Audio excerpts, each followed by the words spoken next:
Bonsoir à tous et à toutes, bienvenue dans cette édition à la une. Ce soir, il a été déployé au Sahel pour lutter contre le terrorisme. Hier, le sergent-chef Morgan Henry a été retrouvé mort dans son campement au Burkina Faso. Pour l'heure, les causes sont inconnues. Également dans cette édition, pour sa tournée dans la région du Sud-Ouest, le Premier ministre burkinabé a fait une halte sur le site de la rizerie cantine solaire de la Fondation Dreyer, située à Dano. Cette rizerie a une importance capitale sans égale pour la région du Sud-Ouest. Ahmed Nanema nous en parle dans cette édition. Aux États-Unis, l'action militaire de Trump contre l'Iran est désormais limitée. La Chambre haute du Congrès américain s'est prononcée jeudi dernier en faveur d'une résolution qui oblige le président à demander un débat et un vote au Congrès avant toute guerre offensive contre la République islamique. Bienvenue dans cette édition. Un soldat de la force française Barkhane déployé au Sahel pour lutter contre les djihadistes a été retrouvé mort dans son campement au Burkina Faso. C'est ce qu'a indiqué ce lundi le ministère des Armées françaises, précisant ne pas connaître exactement l'origine du décès. Le militaire opérait au sein de Barkhane depuis novembre dernier. La force Barkhane vient d'annoncer son passage de 4 500 à 5 100 hommes d'ici fin février, concrétisation de la volonté de la France d'inverser le rapport des forces sur le terrain.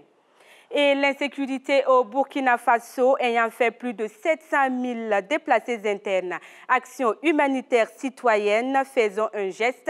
Elle tend la main à ceux qui ont fui leur localité. On se souvient certainement de cette action humanitaire lancée il y a de cela quelques mois par consortium d'ONG et d'associations. Après des mois de collecte de fonds et de remise de dons, l'heure est au bilan. Un bilan qui a été dressé aujourd'hui même à Ouagadougou.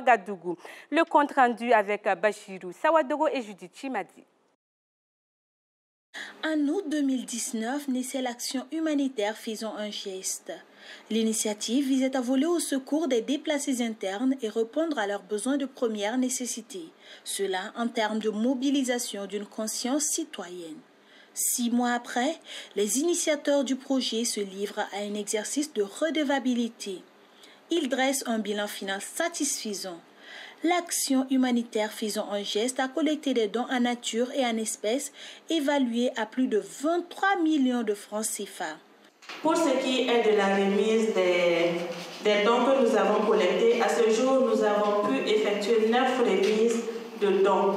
Et au niveau de ces dons-là, on compte déjà Barça Logo, où il y a la Côte d'Azur qui a bénéficié de nos dons, et puis un vieux aussi, dont nous vous avions parlé depuis le lancement. On avait fait un reportage, un vieux qui accueillait plus de 400 personnes chez lui. Il a bénéficié des dons de l'action Faisons un geste. À Congoussi également, nous avons pu faire deux dons, des dons dans 2 sites précis. À Wemtenga, où c'est l'association pour le développement de Albinda qui a bénéficié des dons, qui sera acheminé aux alentours de Albinda. Nous avons fait un don aux déplacés qui sont installés à Ouaga, notamment au quartier Yakma.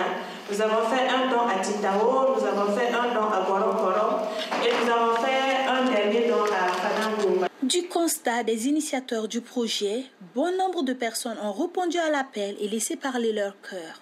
Aussi, la situation des déplacés internes est de plus en plus prise en compte par le gouvernement burkinabé. Par conséquent, des actions doivent encore être menées et tout le monde doit mettre la main à la pâte. Nous recommandons à toute organisation de la société civile de continuer les actions de collecte, de solidarité envers les personnes déplacées internes à travers tout le Burkina, aux autorités politiques et publiques. Nous leur recommandons d'œuvrer à l'amélioration des politiques publiques pour une amélioration convenable de la situation sécuritaire et une meilleure prise en charge des personnes déplacées internes au Burkina. Ces différents dons ont apporté un tant soit peu du réconfort aux déplacés internes. Mais aujourd'hui encore, leur situation reste critique et leur nombre augmente du fait de la recrudescence des attaques et menaces terroristes. D'où l'invite des initiateurs de l'œuvre humanitaire Faisons un geste à toutes les bonnes volontés à prendre le relais et à contribuer sous quelque forme que ce soit à aider les personnes déplacées internes. Sur les fonds collectés à hauteur de plus de 23 millions de francs CFA et après remise de dons, il y a un reliquat d'un peu plus de 225 000 francs CFA. L'action humanitaire Faisons un geste a procédé aussi à la remise de cette somme à l'Association pour le développement de Arbinda à destination des déplacés internes. Pour le représentant du don, le bonheur est à son comble. Il s'exprime ici au micro de Bachirou Sawadogo et de Judith Chimadi.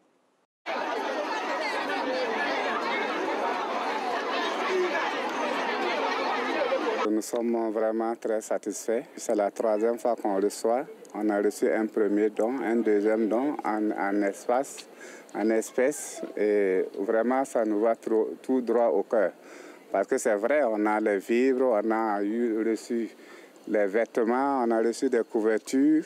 Et cette somme-là aussi pourra, parce que les besoins au niveau des villages, c'est tout autre. Parce que 200 000 francs, quand on paie du sel ou mieux de l'huile comme ça fait vraiment un boom pour la population qui reçoit.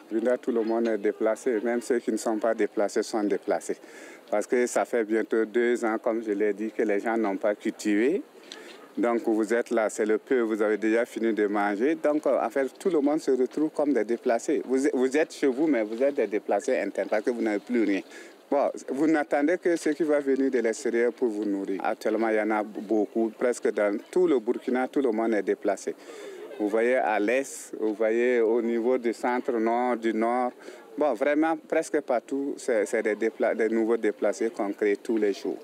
Et chaque fois qu'on dit qu'il y a une attaque, ça veut dire qu'immédiatement, c'est les déplacés internes.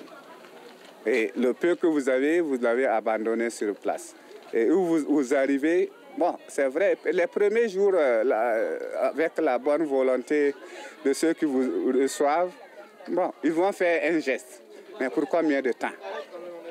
Ils ne pourront pas faire. Donc, on invite en tout cas toute la population, toutes les bonnes volontés à venir en appui à ces déplacés internes-là, sur toute l'étendue du territoire burkinabé. Au Niger, une vingtaine de personnes ont perdu la vie et plusieurs autres blessés ce lundi dans une bousculade au cours d'une distribution de vivres et d'argent à des réfugiés et déplacés à Difa, ont indiqué à l'AFP des sources médicales et humanitaires. Dans cette bousculade, c'est essentiellement des femmes et des enfants qui ont payé le prix fort.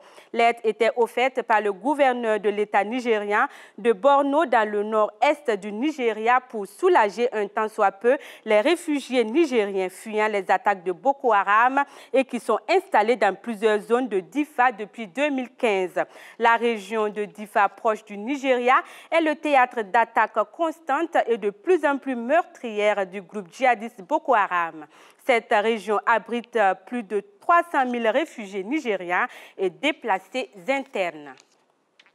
Retour au Burkina Faso, le chef du gouvernement burkinabé, Christophe Dabiré, est allé à la découverte de la rizerie cantine solaire de la Fondation Dreyer, située à Dano, dans la région du sud-ouest. C'était vendredi dernier, lors de sa tournée dans la cité de Bafouji. L'unité de production de riz pour l'approvisionnement des cantines scolaires de la dite commune emploie majoritairement des femmes et fonctionne principalement à base de systèmes photovoltaïque. Le récit de Ahmed Nanema. En marge de sa visite dans la région du sud-ouest, le Premier ministre est allé à la découverte de la rizerie cantine solaire de la commune de Dano. Une unité de fabrication du riz étuvé au profit des cantines scolaires de la commune qui fonctionne pratiquement à plus de 50% via l'énergie solaire et dont les ouvriers sont en majorité des femmes. Voilà, c'est moi, je coule les sacs là. On a 2 sacs de sacs. On a un sac de 50 kg, un sac de 25 kg. 25 kg, ça fait, tu veux faire 11 500 et le blanc, la fait 9 750. L'usine tient compte des questions de préservation de l'environnement, de son système de fonctionnement à base d'énergie renouvelable, en l'occurrence le solaire, d'une puissance de 100 kW. L'usine qui est installée au niveau de la Fondation Dreyer a cette particularité de fonctionner grâce aux énergies renouvelables. Nous avons opté pour cette solution pour éviter que notre activité ait un impact en fait sur l'environnement. Donc le système, c'est un ensemble de maillons constitué d'une centrale solaire où on a des paraboles qui concentrent les rayons du soleil pour produire de la vapeur. Et on a aussi des brûleurs à balles de riz qui permettent d'utiliser la balle de riz qui est un sous-produit de la transformation pour que l'on brûle pour produire de la vapeur quand il n'y a pas de soleil.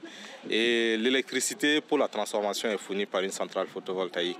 Un système de production importé, certes, cependant développé et installé par des ingénieurs burkinabés. Le promoteur de la rizerie se réjouit de la visite du chef du gouvernement qui représente pour lui une invite à mettre les bouchées doubles afin d'atteindre de meilleurs résultats. Avec nos moyens modestes et dans notre modeste façon, nous essayons de contribuer un tant soit peu au développement économique et social de cette commune. Parce que pour l'instant, la Fondation Dreyer, vraiment, c'est la commune de Dano. Mais voir que les plus hautes autorités de notre pays s'intéressent à ce que nous faisons, évidemment, cela ne peut que nous galvaniser. Maintenant que le gouvernement a exprimé le besoin de nourrir nos enfants par notre propre production, je pense que ça ne va pas suffire. Vous allez voir que d'ici 2, 3 ans, 5 ans, la production risicole va véritablement décoller et devenir une des filières porteuses dans notre pays. La rizerie a une capacité de production journalière d'une dizaine de tonnes. Actuellement, nous avons une capacité de 10-12 tonnes par jour si c'est nécessaire. Par exemple, pour fournir les cantines scolaires des communes, nous avons commandé près de 350 tonnes, mais que nous avons produit en l'espace de 20-21 jours. Parce que quand c'est nécessaire, nous faisons des équipes H24. Vous voyez, c'est une usine et les machines ne demandent qu'à travailler. Le Premier ministre s'est laissé impressionner par le travail abattu par cette organisation. Nous avons toujours entendu parler de la Fondation Dreyer, mais on ne savait pas qu'il faisait un excellent travail au niveau de la province du Yoba. Je suis vraiment heureux de constater que cette fondation s'investit dans le développement de l'agriculture principalement. Et quand on voit les moyens qui ont été investis pour arriver à la création de cette usine et qui permet de mobiliser l'ensemble des producteurs de riz de cette zone-là, on ne peut que s'en féliciter. Et je crois que c'est une démarche qui est née de la volonté d'accompagner les élèves dans le cadre de la mise en route des cantines scolaires. Au regard de la particularité de cette entreprise, qui a pour vocation de ravitailler les cantines scolaires de la commune de Dano-Henri, le gouvernement entend lui prêter main forte afin qu'elle puisse élargir son champ d'action. Et c'est une excellente chose. Et nous constatons également que cette unité est bâtie sur la contribution des femmes. Parce que toutes les travailleuses que nous avons vues ici, ce ne sont que des femmes qui, essentiellement, participent à la production du riz au niveau de cette entité. En tout cas, nous félicitons la Fondation Dreyer. Nous l'encourageons à continuer dans cette voie et nous disons que nous sommes disponibles à faire en sorte qu'il y ait des accompagnements qui lui permettent de développer ces différents projets dans les mois et les années à venir. La Fondation Dreyer projette passer à la vitesse supérieure dès l'an prochain. Son objectif est de quadrupler sa production à environ 10 000 tonnes de riz décortiqué, grâce à la mise en place d'un nouveau système de production innovant. Des partenaires se manifestent déjà en faveur du processus électoral au Burkina Faso. C'est le cas de la Turquie. Elle a fait un don à la Commission électorale nationale indépendante, la CENI, en appui à l'organisation des élections de 2020. Son ambassadeur reçu par le président de l'institution s'est rendu ce matin au siège de la CENI avec un chèque d'une valeur de 120 millions de francs CFA. Le point avec Constantin Sieda et Clara Soumone. La Turquie apporte son soutien au processus électoral au Burkina Faso. Son ambassadeur, Azim Arar, a donc remis 120 millions de francs CFA au président de la CENI, la Commission électorale nationale indépendante. Il justifie cette contribution par le fait que son pays et le Burkina partagent les mêmes valeurs, dont celle de la démocratie. C'était ce lundi à Ouagadougou. Depuis que je suis là, ça fait à peu près 2 ans, j'ai personnellement témoigné à l'avancement de la démocratie au Burkina Faso. Par exemple, cette année, pendant les élections, c'est le diaspora qui va voter pour la première fois et c'est un très grand avancement. Monsieur le Président a utilisé des belles expressions et des belles paroles vis-à-vis de la Turquie. Et ce n'est pas seulement le respect, mais c'est aussi la confiance qu'on fait aux institutions qui vont gérer les élections. Il s'agit là d'une coopération bilatérale qui ne date pas d'hier. Et le président de la CENI dit être satisfait et cite la Turquie en exemple. Les 2 points essentiels retiennent l'attention. C'est le respect et la considération dans la manière de donner. La Turquie nous donne et nous dit « nous vous faisons confiance pour gérer ». Ils ne disent pas « on va mettre dans d'autres mains parce qu'eux, ils peuvent mieux gérer et aboutir à des résultats que vous souhaitez ». Donc c'est en cela que c'est exemplaire en matière de coopération et en cela nous saluons évidemment l'amitié et la considération de la Turquie vis-à-vis du Burkina Faso. En vue du financement du processus électoral, le gouvernement burkinabé a initié une table ronde le 21 octobre 2019. C'est à l'issue de cette table ronde que des partenaires comme la Turquie ont contribué. Et selon Newton Ahmed Bari, le point sur ces apports sera bientôt fait. Et à quelques mois des élections de 2020, les partis politiques, eux aussi, se préparent pour les joutes électorales. Pour l'UNIR-PS, c'est l'heure de la désignation des responsables locaux. Chose faite dimanche dernier dans l'arrondissement 7 de Ouagadougou. Bachirou Sawadogo et Gilles Dasta nous en disent plus.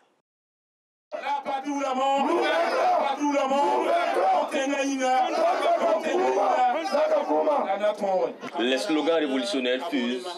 Les poings sont levés en signe de ralliement aux idées de Thomas Sankara. Nous sommes à l'arrondissement 7 de Ouagadougou. Ici, les militants de l'UNIR-PS installent le bureau du secteur 30, mais aussi celui de la coordination du dit arrondissement. À quelques mois des élections, le parti de l'œuf affûte ses armes pour la bataille politique de novembre prochain.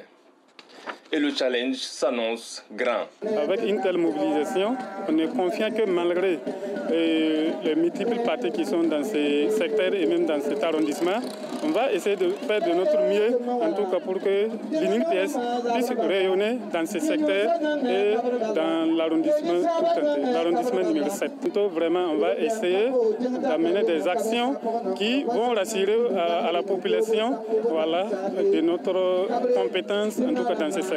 Mais au vu de la proximité des élections, la machine UNIR-PS ne s'enclenche-t-elle pas avec du retard? Il n'est jamais tard pour mieux faire et mieux vaut tard que jamais aussi. Nous attendons que le bureau puisse terminer le travail que nous avons commencé. C'est-à-dire continuer à installer les bureaux dans les différentes zones afin que l'UNIR-PS puisse avoir des résultats concrets pour les élections de 2020. Les consignes sont claires. D'abord, c'est l'enrôlement biométrique qui va commencer bientôt le 22 mars prochain. Nous avons profité de lancer un message fort à la jeunesse, à la jeune féminine, de se mobiliser pour prendre le cadre d'électeur qui est notre arme. Par consensus, Michel Ouadré est installé à la tête de la coordination de l'arrondissement 7. Avec ses 35 membres, la coordination locale de l'UNIR-PS aura fort à faire pour conquérir la mairie qui est actuellement au maire de l'opposition. Autre point dans cette édition, début février, Frédéric de Klerk, dernier président blanc de l'Afrique du Sud, a nié que l'apartheid était un crime contre l'humanité, selon un communiqué de sa fondation. Ces propos ont provoqué l'ire des parlementaires du parti de gauche radicale des combattants pour la liberté économique qui ont dénoncé la présence le 13 février dernier dans l'hémicycle de Frédéric de Klerk lors du discours annuel de la nation du chef de l'État Cyril Ramaphosa. Il est irresponsable de débattre du degré d'horreur de l'apartheid, a souligné hier le très respecté Desmond Tutu, prix Nobel de la paix. Pour lui, en se demandant si l'apartheid était un crime contre l'humanité, l'ex-président de Klerk a rouvert les vieilles plaies. L'ancien président a été contraint ce lundi de retirer ses propos et de présenter ses excuses pour la confusion, la colère et les blessures qu'il a causées. Et aux États-Unis, la Chambre des représentants contrôlée par les démocrates a adopté ce jeudi une résolution pour brider le pouvoir de Donald Trump de lancer des opérations militaires contre l'Iran, exhortant le président à mettre fin à toute action militaire contre l'Iran, faute d'accord du Congrès. La résolution a été adoptée par 224 voix pour et 194 contre, avec le soutien remarqué de 3 républicains. Si aucune mesure parlementaire n'est prise pour autoriser des opérations, le gouvernement de Donald Trump doit cesser les hostilités militaires face à l'Iran, a déclaré dans l'hémicycle la présidente démocrate de la Chambre, Nancy Pelosi. Ce matin, la Commission nationale pour la francophonie et les intervenants du monde francophone ont tenu une séance de travail à Ouagadougou. L'objet de cette rencontre est de faire le point de la mise en œuvre des différents projets financés par l'Organisation internationale de la francophonie OIF. C'était aussi l'occasion de discuter de la place de la langue commune qu'est le français. Le compte-rendu de Achille Ouedraogo et de Gilles Dasda. L'heure est au bilan à la Commission nationale pour la francophonie. Cette année, le bilan fait part belle à une multitude de nouvelles activités, et ce, grâce aux réformes entreprises par la francophonie depuis quelque temps. Ces réformes, en plus de consolider les secteurs de l'éducation, des sciences et de la culture, intègrent notamment la promotion de l'égalité hommes-femmes, l'économie numérique, les droits humains, la promotion de la démocratie et surtout la jeunesse. En dehors de ces actions pour le développement des pays membres de la structure, CAP est aussi mis sur la valorisation de la langue commune avec ce leitmotiv en français, s'il vous plaît. C'est un slogan en français, s'il vous plaît, qui souhaite en fait mobiliser en fait, les populations de l'espace francophone. Alors c'est un slogan qui veut dire que nous avons la chance de parler une langue qui est le français, qui est parlé sur les 5 continents, dans les 5 continents du monde.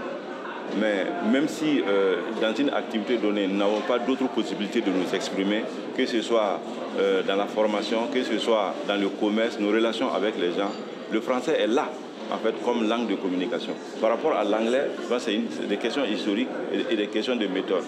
Alors aujourd'hui, l'organisation est en train de faire des efforts pour redynamiser en fait, cette langue. En mars prochain, l'Organisation internationale de la francophonie va célébrer son 50aire à Niamey au Niger. En termes de locuteurs, le français se positionne comme la 5e langue au monde. Et présentement, nous sommes 300 millions à nous exprimer dans la langue de Molière. Les actions de la francophonie sont pilotées au plus haut niveau par la Rwandaise Louis Mushikiwabo. Ses domaines de prédilection sont la promotion de la langue française, de la diversité culturelle et le développement d'un espace économique uni par la langue et d'une même culture qui intègre les droits humains, le respect de l'environnement et la culture et la paix. Voici donc une actualité qui devrait faire réagir l'organisation internationale et sa secrétaire générale. La mort en détention du chanteur de gospel Kizito Mihigo. Il avait été arrêté le 13 février dernier. Il regagnait ainsi la prison pour la 2e fois après une première détention qui a duré 4 ans. Il était alors accusé de conspiration contre l'État. Il aurait voulu traverser illégalement la frontière burundaise pour rejoindre un groupe rebelle. Le célèbre chanteur de gospel était pourtant bien connu pour son engagement en faveur de la réconciliation. Son combat s'est arrêté ce matin à 5 h du matin dans des conditions troubles. C'est une affaire à suivre. Voilà, c'est ce qui met fin à cette édition. Merci de votre attention. Je vous souhaite une bonne soirée et à demain pour d'autres actualités sur votre chaîne africaine.